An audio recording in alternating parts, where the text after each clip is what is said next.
Wesh l'équipe, j'espère que ça va. On se retrouve aujourd'hui pour les pronostics de Elimination Chamber en compagnie de Enzo. Toujours là.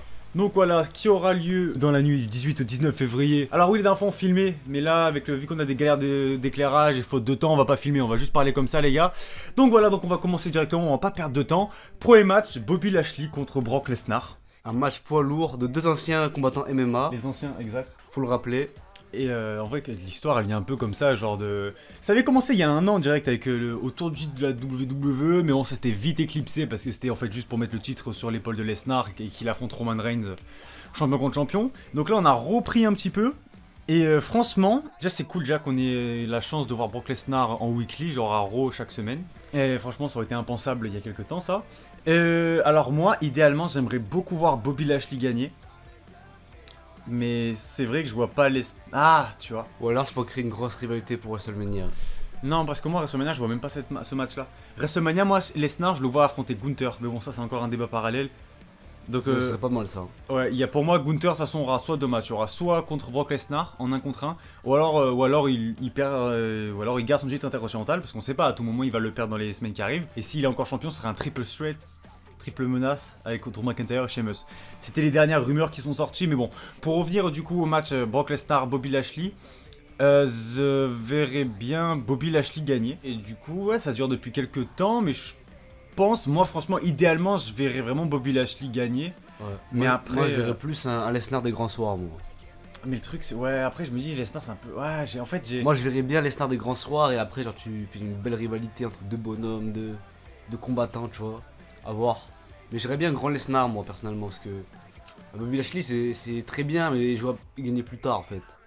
J'aurais fait un vrai Parce bail. que moi, en fait, je vois par rapport à ce qui arrive à WrestleMania, et je vois pas que les deux se raffrontent après, en fait. Je sais pas. Franchement, je sais pas. Moi, je mettrais plutôt Bobby Lashley. Toi, tu dirais plus Lesnar. À voir comment ça va se finir. Bon, du coup, on passe directement au prochain match. Dinguerie, le prochain. Le prochain match qui est du coup un match mix entre Edge et sa femme Beth Phoenix contre Finn Balor et Rhea Ripley, la vainqueur hein, du Royal Rumble, qu'on avait d'ailleurs pronostiqué. Franchement, c'est assez compliqué. Edge qui a refait son 15e retour là, de 2023. Moi, franchement... Depuis 2019, il est revenu 40 fois. Ouais, depuis Royal Rumble 2020, il est revenu 30 fois le mec, genre vraiment. Franchement, eh ben moi... En vrai, je sais pas, parce que moi je me dirais, je partirais du principe que voilà, Judgment Day, il faut continuer à construire le truc parce que Rhea Ripley quand même va affronter Charlotte à WrestleMania. D'ailleurs, on l'avait pronostiqué, tout le monde disait Bianca Belair, nous on a dit Charlotte. Et c'est ce qui s'est passé. C'est chaud. Et donc moi, j'aimerais bien voir une victoire du Judgment Day, mais je me dis que il faudrait aussi un petit peu couper la rivalité Edge Judgment Day, quoi, ce qui dure depuis un an. Donc pourquoi pas couper avec Edge. Mais j'ai peur que ça se finisse pas maintenant, genre j'ai peur qu'on ait genre un affrontement Edge qui pourra... En fait il faut voir qui Edge va affronter à WrestleMania quoi. Et t'as vu ça me ferait chier genre qu'il affronte Finn Balor ou... Bah déjà pour moi ce match aurait dû avoir lieu à WrestleMania déjà, de 1. Ah ouais. Bah non, après c'est dinguerie en vrai, tu fais ramener Beth Phoenix et Edge contre... Non mais après, Rhea Ripley... tu peux pas faire ça parce que Rhea Ripley fallait qu'elle ait un match en solo tu vois. Après j'ai envie de te dire Tu WrestleMania pouvais pas mais à en, deux nuits, en tout cas le match il est fou hein. WrestleMania à sur, deux papier, nuits. sur papier il est fou ce match. Après voir la toi, forme physique il y de a- Beth Phoenix parce que Beth Phoenix elle a pas combattu depuis un an. Non en vrai, enfin depuis peut-être l'Arabie Saoudite je sais plus.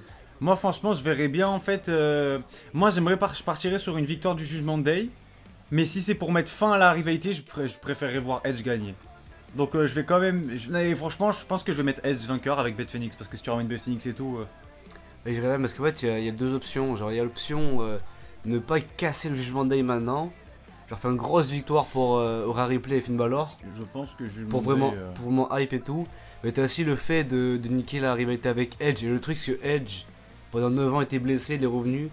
Tu peux pas faire perdre Edge. Mais tu vois, si frère, il a déjà perdu le main Mais event non, de mais- WrestleMania. mais il s'est je déjà fait sais, Hagel contre je sais Orton. ça, mais là, et là, en plus avec la rivalité qu'il y a eu depuis un an, est-ce que tu peux faire perdre Edge maintenant? Je sais pas.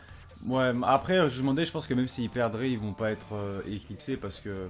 Ou alors faut que En faut que tu soi, sois pas clean, tu vois. Judgment Day, non, parce que Judgment Day, entre Rhea Ripley qui a gagné le Rumble, entre Finn Balor et peut-être même, je dirais... Oh, j'ai oublié son nom. Damon Priest. Ouais, j'allais dire Punishment Martinez, mais ouais, du coup, Damon Priest, qui, on va dire, qui tourne un peu, rôde autour des États-Unis, même s'il n'y a rien qui est officiel. et Dominique Mysterio qui s'est totalement réinventé. Je pense qu'il n'y aurait pas de mal à perdre ce match-là, mais si ça peut passer à autre chose. Et de toute façon, Finn Balor, j'ai une petite idée pour pourquoi j'aimerais le voir à WrestleMania. Dans quel match je voudrais le voir. C'est peut-être qu'on en reparlera plus tard, mais moi j'aimerais bien voir un match de l'échelle à 6 pour le site des États-Unis et mettre Balor dedans. Voilà, un match de l'échelle. Après, voilà, ça c'est mes envies. On verra parce qu'il y a beaucoup de mecs qui tournent un peu autour du titre des États-Unis. Il y a peut-être quelque chose à faire. Mais ouais, du coup, je vois bien Edge gagner.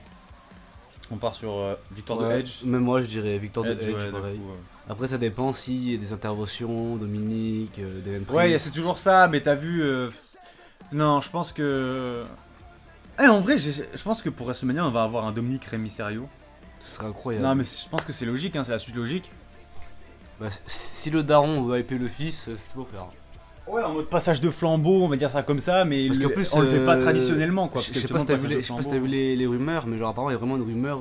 Rey Mysterio, c'est pour bientôt la retraite. Hein. Mais oui, c'est pour ça. Il prépare vraiment la retraite. Là. Tu pourrais faire un passage de flambeau, mais au lieu de le faire traditionnellement comme tous les passages de flambeau, en mode tiens, vas-y, maintenant c'est ton tour. Tu le fais en mode Dominique il est il a totalement tourné le dos et ça serait marrant quoi, tu vois. Donc franchement, ouais, on va partir sur Edge pour clôturer enfin l'histoire avec le Judgment Day et qu'on puisse avoir des autres histoires plutôt cool. Donc ensuite, prochain match, c'est tout simplement le match Elimination Chamber féminin. Et attention, c'est pas un match pour le titre Women's de Raw, mais c'est pour gagner une opportunité au titre de Women's. Donc il y aura Carmella, Nikki Cross, Natalya, Asuka qui a d'ailleurs une nouvelle gimmick, c'est assez intéressant, Liv Morgan et Natalya. Moi franchement, je vois bien Asuka gagner. Simplement parce que elle s'est vraiment réinventée. Il y a une nouvelle gimmick, il y a peut-être un nouveau programme autour d'elle. Donc je pense que Asuka, c'est pas là par hasard. Et surtout que là c'est pas un match de championnat, hein, c'est un match pour gagner une opportunité à WrestleMania. Pour affronter Bianca Belair. Et c'est vrai que là, Asuka, je pense... Je sais pas, je la vois aller au bout. Je dirais la même chose, parce que c'est un petit retour, et en plus c'est une nouvelle gimmick et tout. Et pourquoi la faire perdre, tu vois? Je pense que c'est maintenant, ça fait un gros combat. C'est bien contre Bianca Belair, c'est vraiment parfait à Asuka. Honnêtement, Asuka c'est vraiment une des catcheuses féminines les plus divertissantes de WWE. Ouais, de fou. Et en plus, je crois que c'était une gimmick qu'elle avait au Japon à l'époque, mais bon, je regardais pas donc je peux pas dire. Mais en fait, je vois pas d'autres personnes. Après, tu me dis, ouais, Carmella elle est revenue avec sa gimmick et tout, mais Carmella c'est pas assez puissant pour aller prendre Bianca Belair. Pareil pour Nikki Cross, Raquel Rodriguez c'est pareil. Liv Morgan, je la revois pas raffronter maintenant, et surtout je me dis, frère, elle est à SmackDown, pourquoi elle ferait un changement de roster? Bah, tu vas me dire, Rhea Ripley, ce qu'elle a fait. Mais non, je sais pas. Non, moi je reste sur Asuka. Après, à voir comment ça va se passer pour le match, mais moi je vois bien Asuka aller au bout. Moi je mise Asuka. Ok. Et du coup, on passe directement au second match Elimination Chamber, qui est quelque chose de assez intéressant parce que c'est pour le titre des États-Unis. Je crois que c'est la première fois que le titre des États-Unis va être défendu pendant un match Elimination Chamber. Je sais que le titre intercontinental avait déjà été défendu peut-être en 2015 quand Bryan l'avait abandonné parce qu'il était blessé et ça avait été Ryback qui avait gagné, si mes souvenirs sont bons. Et donc là, on va être un match donc Elimination Chamber avec Damian Priest, Seth Rollins, Austin Theory le champion, Bronson Reed, Johnny Gargano et Montez Ford. Intéressant quand même de voir des individualités des équipes mais en individuel, les gars en équipe maintenant en individuel, on va dire ça comme ça dans le match. Et franchement, moi de toute façon je t'ai dit le truc, c'est que moi je vois un match à 6 pour le titre des États-Unis à WrestleMania.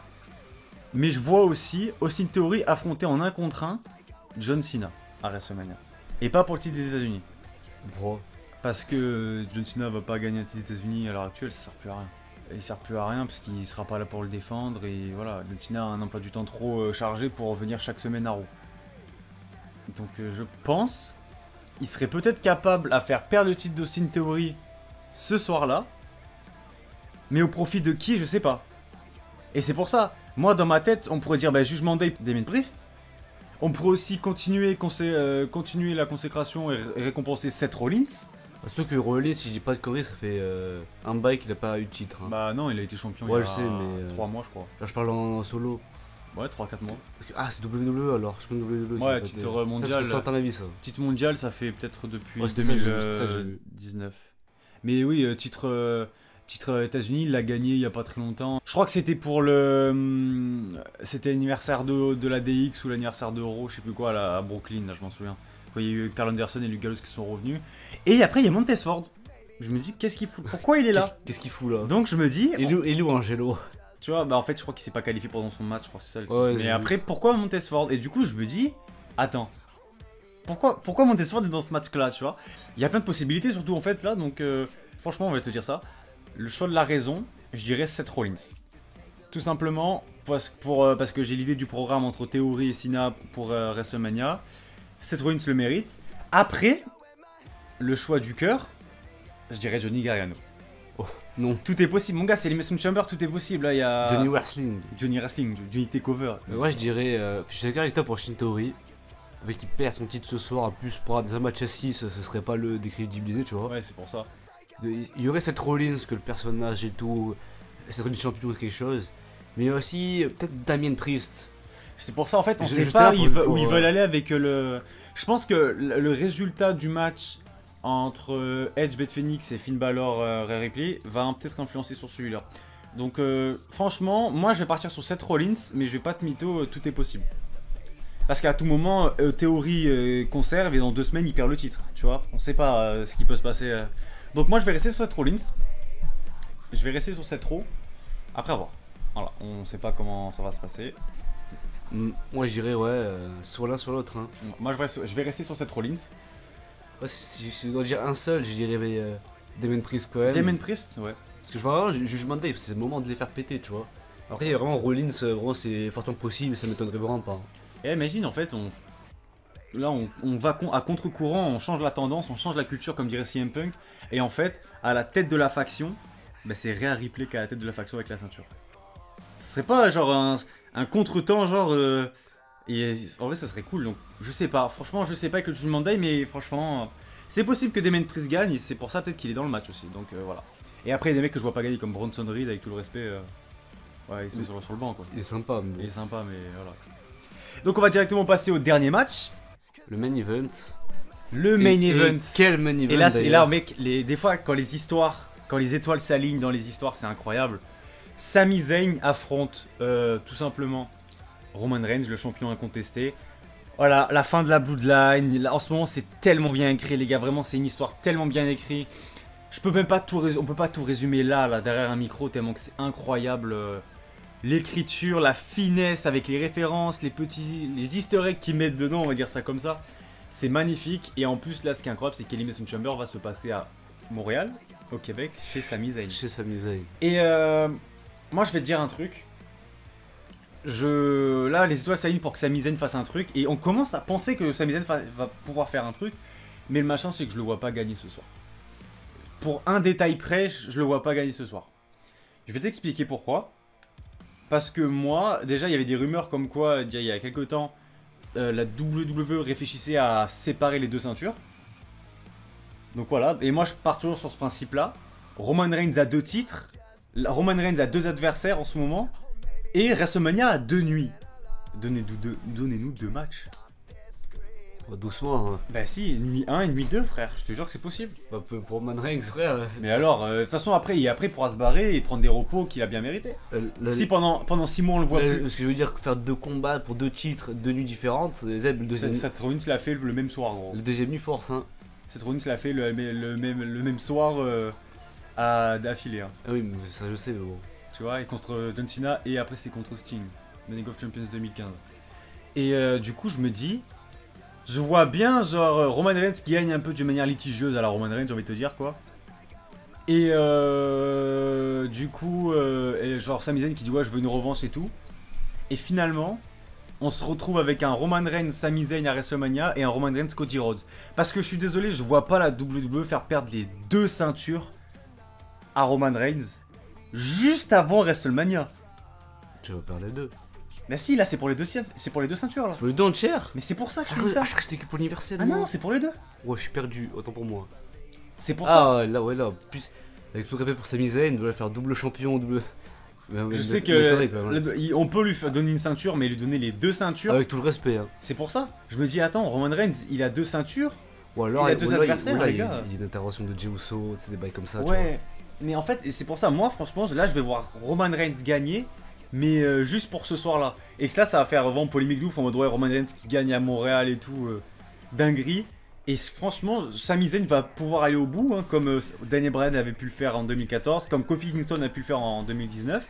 Je vois Sami Zayn aller au bout, mais je le vois aller au bout contre Roman Reigns. Et ce serait totalement illogique de faire un match Sami Zayn-Cody Rhodes, je trouve. Genre, Sami Zayn doit finir son histoire et Cody Rhodes doit finir son histoire aussi.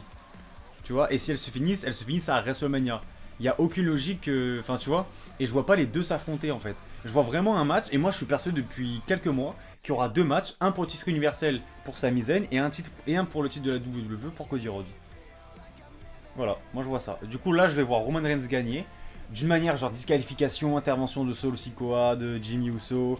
Jey Uso je sais pas où il va en être, je sais pas, dans quel camp, bon je sais pas. Et voilà, et toi t'en penses quoi du coup? Bah, étant donné que c'est pour les deux titres, ça j'ai pas capté, je crois que c'était que pour l'universel. C'est vrai qu'en fait, faire là c'est l'histoire de Roman Reigns à Montréal contre Sami Zayn, ça le fait péter de fou, en mode putain, il et tout. Et c'est vrai que tu devais être Cody Rhodes, tu vois, Cody Rhodes il est prêt. Genre tu fais un bail, genre première nuit tu fais Cody Rhodes, le lendemain Sami Zayn, le retour Ouais, ou quoi. ou inversement, franchement, moi je te dis, il n'y a aucune honte de faire ça, de faire deux matchs pour Roman Reigns et après, au pire, il prend 4 mois de congé, on s'en fout, quoi, tu vois. Il aura bien mérité, ça fait 2 ans et demi qu'il est champion.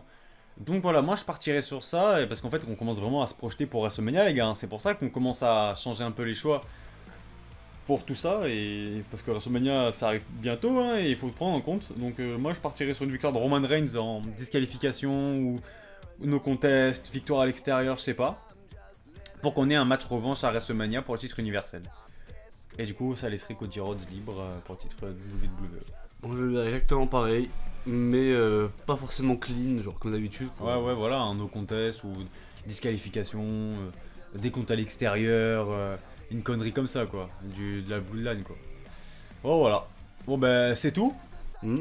Bon, les gars, je pense que le prochain pronostic, ça sera WrestleMania. Ah bah Et ouais. après, on arrêtera de faire les pronostics parce que c'est chiant, en fait. Enfin, non, c'est pas que c'est chiant, c'est qu'en fait, les emplois du temps vidéo, ils sont très chargés. Et là, en fait, ça me rajoute des vidéos à faire. Et que ça, du coup, ça casse mon emploi du temps parce que vu que je trade aussi sur d'autres vidéos, ça dérègle tout à chaque fois. Alors, je dois sortir des vidéos en pleine semaine et tout. Et vas-y, bancal un peu. Mais bon, voilà. On vous dit à la prochaine. Prochain pronostic, WrestleMania. On verra si nos paris, Était nos bon. pensées étaient En bonnes. tout cas, au Rumble, on était pas mal. Hein. On a fait un 100%. On a eu des. On a eu un 100% en Rumble. Hein. On a été chaud de fou. Hein. On a été 100% en Rumble. Oh, notre cote est élevée, les frères, faut le Ouais, dire. les gars, franchement, les gars, là au Paris, franchement, les sites de Paris sponsorisés nous, vraiment. Donc voilà, on vous dit à la prochaine. Abonnez-vous. Bisous. Ciao, ciao. Ciao.